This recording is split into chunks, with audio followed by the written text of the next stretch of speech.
Genesis chapter 19. It was evening when the two angels came to Sodom. Lot was sitting at Sodom's city gate.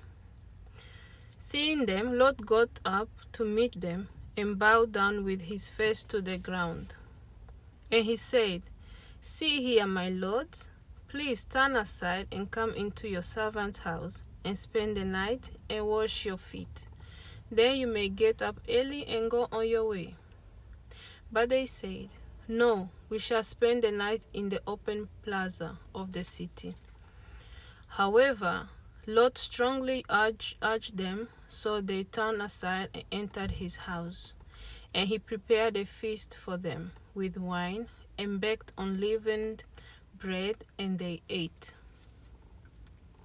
But before they lay down to sleep, the men of the city, the men of Sodom, both young and old, surrounded the house, all the men from every quarter.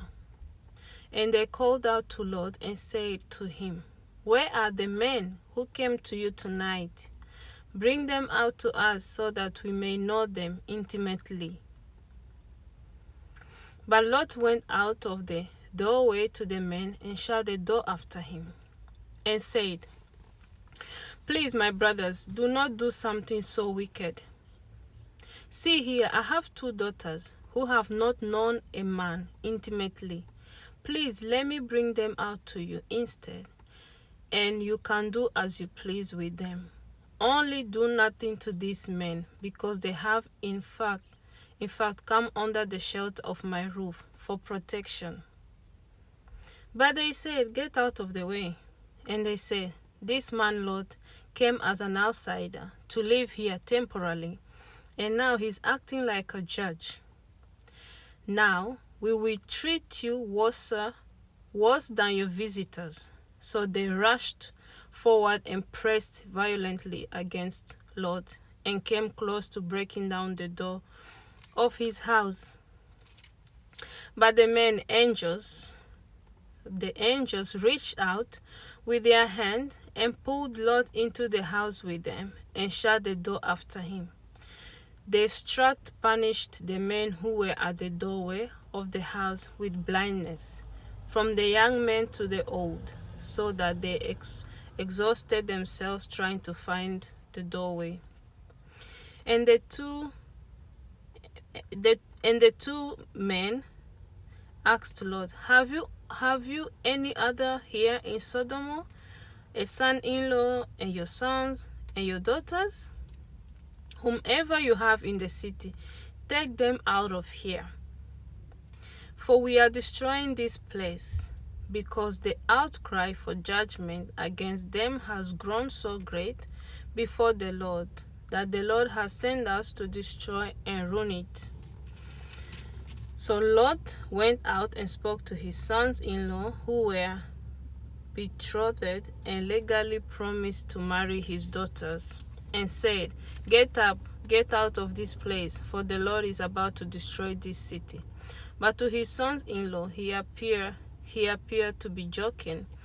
When morning dawned, the angels urged Lot to hurry, saying, "Get up, take your wife and two daughters who are here, and go, or you will be swept away in the punishment of the city." But Lot hesitated and lingered. The men took hold of his hand and the hand of his wife and the hands of his two daughters, because the Lord was merciful to him for Abraham's sake. And they brought him out and left him outside the city with his family. When they had brought them outside, one of the angels said, "Escape for your life. Do not look behind or stop anywhere in the entire valley. Escape to the mountains of Moab, or you will be consumed and swept away." But Lot said to them, "Oh no, not that place, my lords. Please listen, your servant has found favor in your sight, and you have magnified your loving kindness, mercy to me by saving my life. But I cannot escape to the mountains, because the disaster will overtake me and I will be killed. Now look, this town in the distance is near enough for us to flee to, and it is small, with only a few people. please let me escape there. Is it not small? So that my life will be saved. And the angel said to him, behold, I grant you this request also. I will not destroy this town of which you have spoken. Hurry and take refuge there, for I cannot do anything to punish Sodom until you arrive there. For this reason, the town was named Zoar, few small. Then the Lord reigned. The sun had risen over the earth when Lot came to Zoar.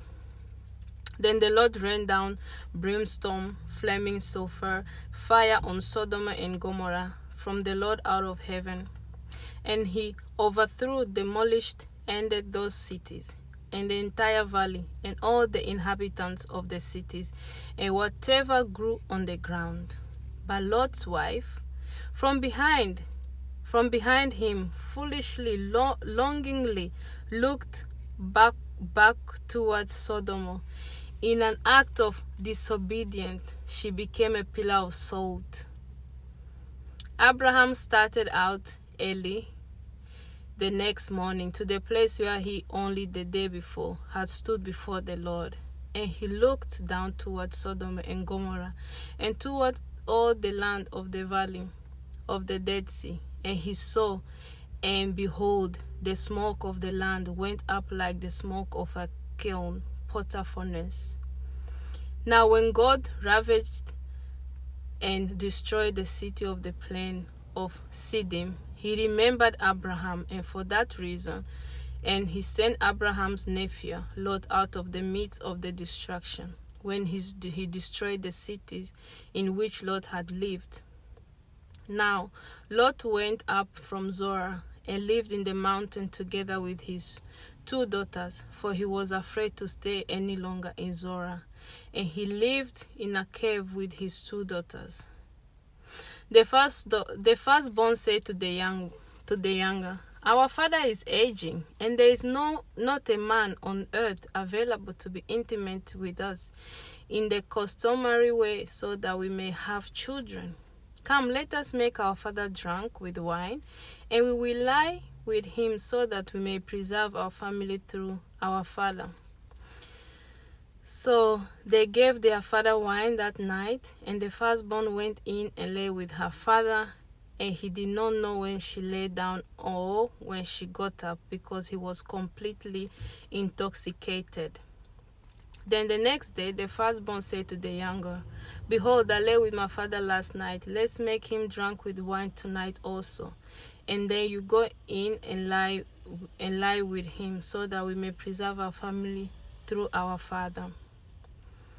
So they gave their father wine that night. Also the younger got up and lay with him, and again he did not know when she lay down or when she got up. Thus both the daughters of Lot conceived by their father. The firstborn gave birth to a son and named him Moab. From father, he is the father of the Moabites to this day.